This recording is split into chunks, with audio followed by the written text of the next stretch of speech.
Well, good afternoon to everyone, to those on our live stream, and also to those who are present in this space. Welcome to Christ Church Cathedral, and to this concert entitled Air, which is the first in our 6-concert series entitled Earth Songs, Music for Climate Justice. I want to begin by acknowledging that in this space, we gather on the ancestral lands of the Lekwungen-speaking peoples, and we count it a humbling privilege to be engaged in a journey of truth-telling, healing, and reconciliation. Let me just run over a few COVID guidelines, although if there's any sentient being in Canada who doesn't know what these are yet, I'm not sure how that's possible. First of all, please keep your mask on at all times. If you're not in a household bubble, try and maintain a respectful distance from other people. And of course, when the concert is over, there's no opportunity for mingling and all that kind of socializing that we love to do at these kinds of events. You'll need to exit the building straight away. Thank you for being here. This is such important work that we have under consideration this evening. It hardly needs to be said that environmental action is mission critical for our planet. And further, that mission belongs to all of us, not just to agencies and businesses and governments who have the wherewithal to make big change, but to individuals who can, within their smaller spheres of influence, make personal changes, and who can also call upon those who have the wherewithal to make big change, to do so and not to feel that they will be threatened by our ire for somehow interfering with our convenience and comfort. We are so fortunate to be collaborating for our 3rd time now with the Emily Carr String Quartet. They are internationally acclaimed, and if you haven't heard them before, you're going to find out why in just a few moments. They not only make beautiful music, but they chose Emily Carr as their namesake, partly because she herself was a naturalist and someone very concerned for the environment. You have only to look at her paintings to know that. And we are also so pleased to welcome as our special guest preacher, Sonia Furstenau, the MLA for Cowichan Valley. So did you have to drive down? Maybe you rode your bicycle down from Duncan, did you? No, it's okay, we get it. Also the House Leader for the BC Green Party. Sonia has a long history of advocacy, not-for-profit leadership herself, and environmental activism. And we've invited her today, before we begin to hear some music, to focus our thoughts and our actions upon the air that we breathe. So I'll call on you in just a moment. We have also invited Sonia and other speakers in this series to choose for us an agency that they feel commands our personal support, our financial support. People who are doing hands-on work can only do that if they have the resources to do so. And so this is a way of highlighting some, just a few, of those agencies who are doing such work. The agency she has selected is the Mother Tree Project, and I'll let Sonia tell you something about that while she is up here. You can also read some more about it in your, I keep calling it an order of service. I can't, you could take the girl out of the church, but you can't take the church out of the girl. It's your program. It's your program. And also their website is listed in the program. So how can you contribute? First of all, if you are part of our online community this evening, every gift which is donated through the online portal, which you will see on your screen, will be directed to the Mother Tree Project. So you can contribute in that way. If you are present here in the cathedral, we do have a tap donation kiosk just inside the front doors of the cathedral, and the Mother Tree Project has been listed there as tonight's concert project or something. Like, it'll be obvious which one it is, and you can use a debit card or a credit card to make a donation there. If you also will have the option, if you use our kiosk, to enter your email address, and then when you get home you'll have an opportunity to get a charitable donation receipt for your gift. So give generously.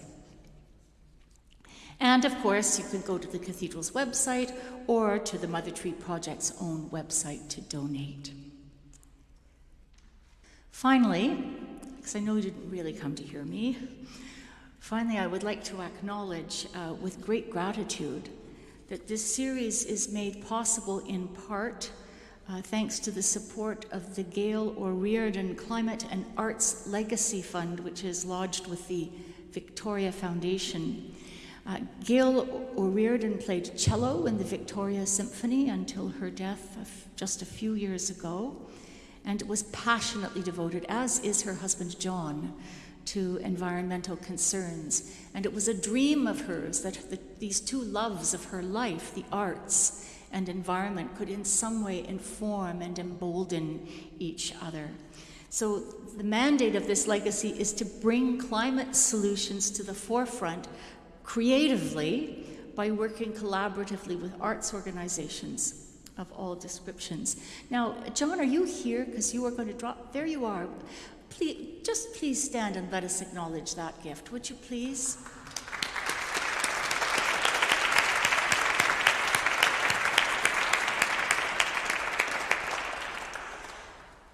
We're going to give John a chance to speak at a subsequent concert to just tell us about the goals of this fund, because funds like this are of no use unless they get spent, and the more people who know about it, the better. So, all right. I'll be fired if I don't tell you about this. I think you have a couple, you think you've got everything you need in a program, and then the bits of paper start flowing in, right?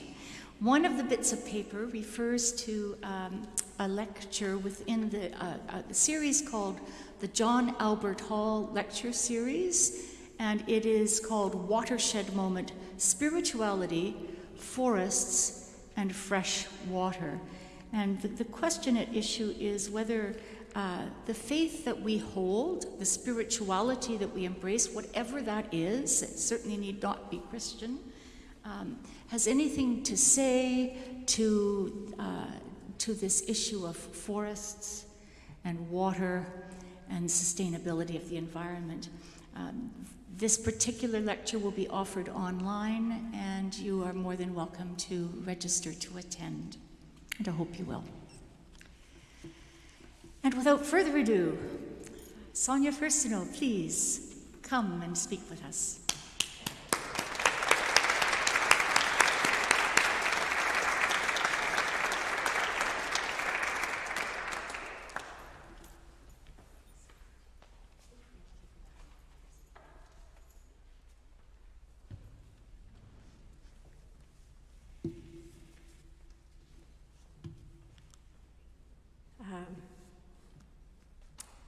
Good evening again.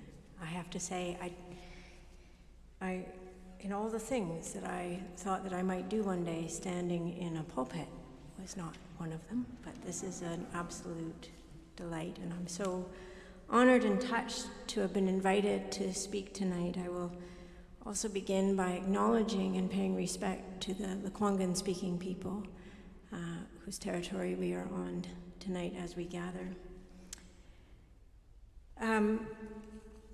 It's been a long time since I've spoken to a room full of three-dimensional people. I hope that you are as excited as I am to see live music, and I'm mindful that that is what you are here to see. And so I will try to keep my comments brief, but hopefully inspiring. I was thinking a lot about, I'll start with the Mother Tree Project and why I chose that as what I would hope you would support tonight. If you aren't familiar with the work of Suzanne Simard, she is an extraordinary researcher and has brought to light, literally, what is underground in forests, and that forests operate as a community. They communicate, the trees within the forest, they share resources, they alert each other, and the mother trees are essential to the well-being of the forest, is what Suzanne and her research have uncovered. She's an amazing woman, and in addition to this research, she has begun this Mother Tree project to help to restore forests back to their state, where they can indeed help provide us with the air that we all so need, especially in the world we're in today. So I hope that you look into it and are as inspired as I am. This last week, we went back to the legislature, and in my response to the speech from the throne, I spoke about Admiral James Stockdale and what's called the Stockdale paradox. He was a prisoner of war for 7.5 years in Vietnam, and he was interviewed for a book that was later written about him, and trying to understand what was it that allowed him to survive these brutal and terrible conditions for 7.5 years when many of his colleagues did not survive. And he was very clear about what it was. He said the failure of others was optimism. Optimism was a problem for survival, because the optimists would think, we'll be out of here by Christmas, and then Christmas would come, and Christmas would go. We'll be out of here by Easter. Easter would come, and Easter would go. Thanksgiving, and then another Christmas. And he said that the optimist died of a broken heart. He maintained that he knew how the story would end. He would get home, and it would be an experience that would then transform his life. But he famously said, you must never confuse faith that you will prevail in the end, which you can never afford to lose, with the discipline to confront the most brutal facts of your current reality, whatever they may be. And so what set James Stockdale apart was that he was honest with himself about the reality that he was in. But he never lost faith about the end of that story. This really resonated with me the first time I read about it, because I used to say in Shawnigan, we know the end of this story. This permit for this contaminated landfill is revoked, and we protect our community watershed. But we were brutally honest with how hard that might be, and that sustained us for the 4 years that it took to make that happen. So this is one of the real challenges, as I see it, with climate change. Since the Industrial Revolution, and particularly for the last 70 or 80 years, humans have been able to tell ourselves a story that things are going to work out well. Technological advances, industry, we have been able to really bank on this idea that the future is going to be better than the present. But right now, it's hard to hold that idea anymore. Because if we're being brutally honest with ourselves on the trajectory that we're on, the future is not better than the present. We are in the midst of the Earth's 6th mass extinction. We are seeing the impacts of climate change in our daily lives, and the terrible weather-related events that plagued British Columbia last year make it very clear that those impacts are going to be severe, and oftentimes they are going to affect the people who are least able to buttress themselves against it. One of our brutal truths is that we have undermined our life-supporting system to the point that we are now facing a less bright future for our children and grandchildren and great-grandchildren. And we can say those words, but to feel them is a whole other thing. Because it means that we have to experience the reality of loss, and to feel that loss, we must feel grief. And that grief, faced with that enormity of loss, could swallow us up. It could consume us. I often speak of disappointment or anger as my rocket fuel. It drives me to stand up for what I want to fight for, and that is justice and fairness. But love is my navigation system. We do need to grieve, because to grieve is to truly acknowledge the loss of something that we love. Seasons. Insects making the windshield opaque when we used to drive through the mountains when I was a kid. A sense of a predictable future. There's a poem that I found in a book that I recommend highly, All We Can Save, Truth, Courage, and Solutions for the Climate Crisis. And I'm going to share this poem. It's by Lena Odell. It's called November. If I can't save us, then let me feel you happy and safe under my chin. If this will drown or burn, then let us drink starlight, nap under trees, sing on beaches. The morning rush to sit indoors is for what, again? If we are dying, then let me rip open and bleed love, spill it, spend it, see how much there is. The reward for misers is what, again? If this life is ending, then let me begin a new one. I don't want to be a complete downer. I really do believe that if we can be truthful with ourselves about the brutal facts of climate change, we are then able to turn and create that new life. This event is meant to draw attention to the need for personal action to reverse the effects of climate change. And don't get me wrong, that is important. It is important to take into consideration the impact of each of our actions on the whole. But I am a true believer in community. Community action is what will save us. We live in this deeply individualistic world. We are told if we get COVID, it's because of our decisions, not the policies of those in charge. We are incentivized to reduce climate emissions by purchasing electric vehicles and heat pumps, but tend to overlook the fact that the ability to make such purchases is not a universal one. We tend to forget that emergencies do not touch us all in the same way.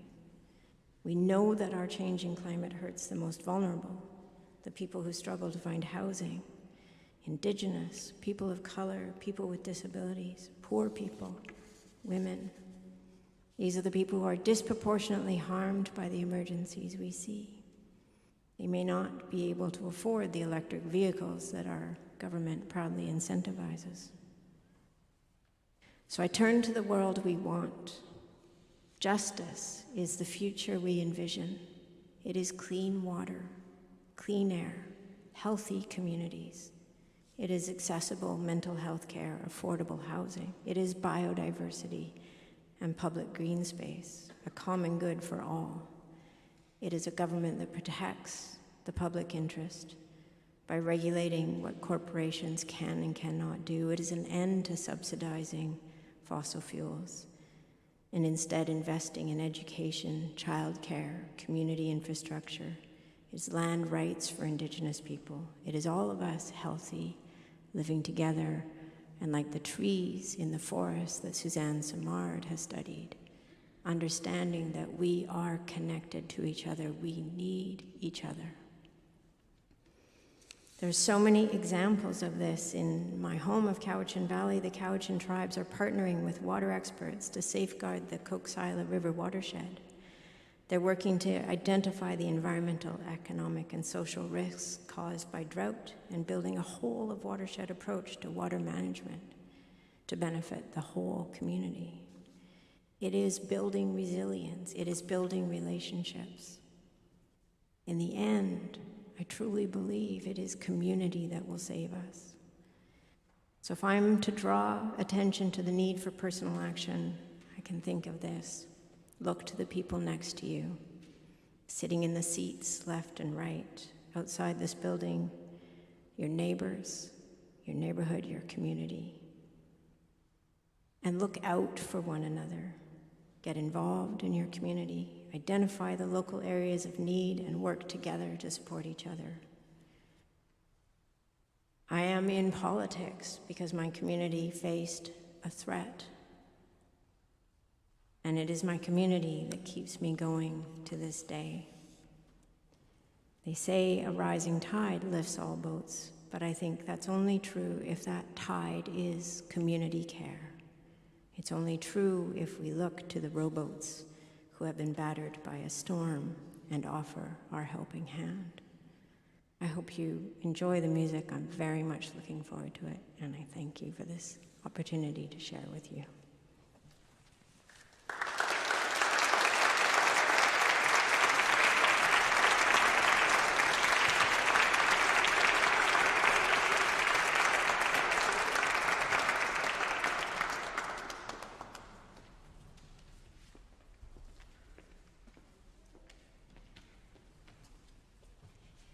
Thank you so much for touching our hearts as well as our minds.